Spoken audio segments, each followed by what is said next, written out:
pedras preciosas. Bom, eu sou o professor Wesley Leão, professor de Biologia, e minha pedra preciosa para vocês é sobre a técnica da PCR, Polymerase Chain Reaction, que significa reação em cadeia da polimerase.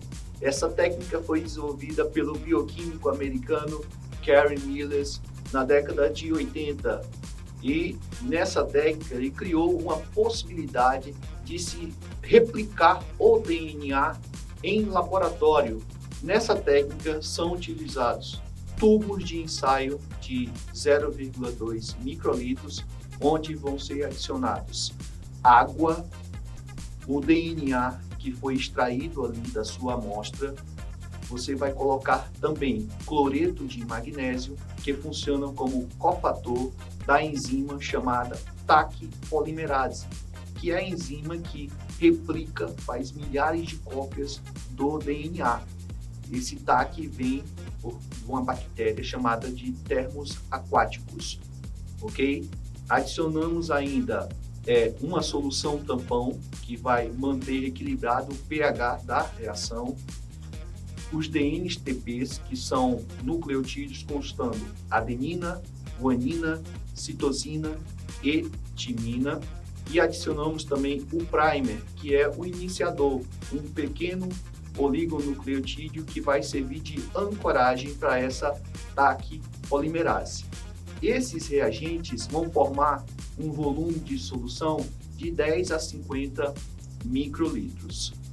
Depois que você forma essa reação dentro desses pequenos tubos de ensaio, você vai levar esses tubos para um aparelho chamado de termociclador, onde a reação vai ser submetida a 3 diferentes temperaturas. A primeira, altíssima, de 94 graus Celsius, que é a temperatura de desnaturação, onde as duas fitas do DNA se separam. A segunda temperatura é mais baixa, por volta ali de 54 graus Celsius, que é a chamada temperatura de anelamento, onde os primers vão se anelar às fitas simples de DNA. E a última temperatura é a temperatura de extensão, por volta ali de 72 graus, onde serão produzidas, a partir da ação da TAC polimerase, milhões de cópias daquele DNA, o trecho de DNA que você está decidindo replicar. Esse resultado ele é visualizado na chamada eletroforese, que pode ser em gel de agarose ou de poliacrilamida. No gel de agarose, você tem que utilizar uma substância chamada de brometo de etídio, que vai se acoplar às cadeias carbônicas de DNA, e dessa maneira essas cadeias vão emitir uma luz que será fotografada ali por uma câmera especial. E os resultados serão na forma dessas bandinhas que vão aparecer nesse filme fotográfico. Você já deve ter ouvido falar da chamada RT-PCR, utilizada agora no diagnóstico do coronavírus. A diferença é que, antes de fazer essa PCR convencional, você faz uma RT-PCR. Esse RT é de transcriptase reversa, onde todos esses reagentes que eu falei, você só vai substituir a TAC polimerase pela transcriptase reversa, para poder converter o material de RNA para DNA. E depois você faz uma PCR convencional. A RT-PCR também é visualizada em géis de agarose. Eu sou o professor Wesley e essa foi minha pedra preciosa para vocês. Fala galera, tudo bem com vocês? Eu sou o professor Alessônio Moraes, da disciplina Biologia, e trago uma pedra preciosa para você que vai fazer o Enem e os vestibulares.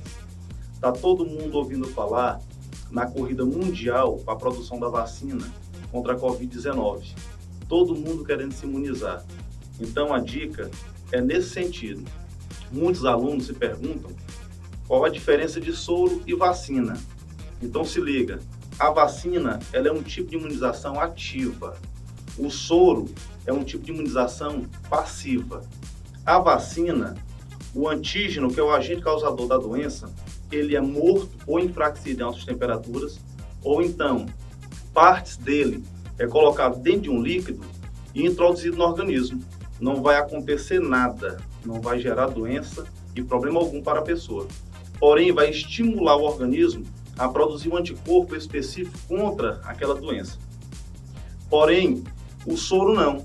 O soro, os anticorpos são produzidos em um organismo externo, como exemplo, o cavalo. Então, após o cavalo produzir um anticorpo, extrai-se esse anticorpo e injeta no organismo, no caso, se precisar. Uma dica importante, a vacina, ela tem função preventiva e gera memória imunológica. O soro tem função curativa e não gera memória imunológica. Valeu, galera! Essa foi minha pedra preciosa para vocês. Um forte abraço. Olá você, meu querido vestibulando, tudo bom? Sou o professor Antônio Rosa, da disciplina de História. A pedra preciosa é sobre o Renascimento. Esse movimento histórico, conhecido aí como um grande movimento artístico, científico e cultural, gosta demais de cair no Enem, meu querido vestibulando.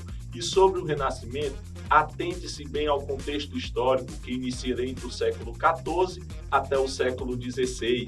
Esse renascimento ele surge justamente na Península Itálica, conhecido ali como o berço do Renascimento, meu querido vestibulando. Os principais centros de ascensão do Renascimento são as cidades de Florença e Milão, na Itália. Sobre o Renascimento, meu querido vestibulando, ele vai estar dividido aí em 3 fases. Quais são as fases? Você tem a fase Trecento, que vai de 1300 até 1400, a fase Quatrocento, de 1400 até 1500, e a fase Cinquecento, de 1500 até 1600. Sobre o Renascimento, atente-se bem sobre as suas principais características. A principal delas é o humanismo. Se é o humanismo, meu querido vestibulando, relacione automaticamente com o antropocentrismo, que é a valorização do ser humano. O homem vai estar no centro de tudo. Se é o antropocentrismo, tem a grande obra de Leonardo da Vinci, O Homem Vitruviano. Além do humanismo, você tem também a valorização da ciência dentro do Renascimento, o naturalismo, o hedonismo, meu querido vestibulando. Além do Renascimento, temos que falar também e se atentar aos principais artistas do Renascimento. Você tem na Itália como Leonardo, Rafael, Michelangelo, e esse Renascimento se expande. Chega na Inglaterra com a obra de Shakespeare, chega na Espanha com Miguel de Cervantes e chega também em Portugal com os Lusíadas, meu querido vestibulando. Esse Renascimento ele vai estar dentro de um contexto histórico de transição do feudalismo para o capitalismo, isso dentro da Baixa Idade Média. O Renascimento é um dos principais expoentes de contestação aos dogmas e ensinamentos da Igreja Católica, tá certo? Então a dica preciosa de hoje é sobre o Renascimento. Até mais! Pedras Preciosas.